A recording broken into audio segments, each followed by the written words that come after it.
The 330-pounder. Things are about to get worse for the Tribal Chief.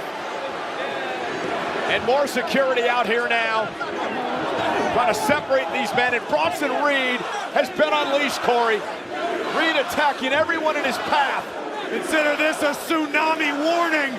Here goes Reed. And there's our general manager, Adam Pearce, out there as well. And a Superman punch by Roman, knocking Reed off the top rope.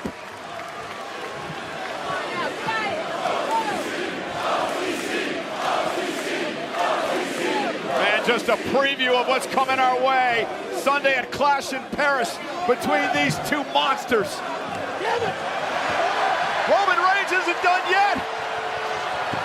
The OTC into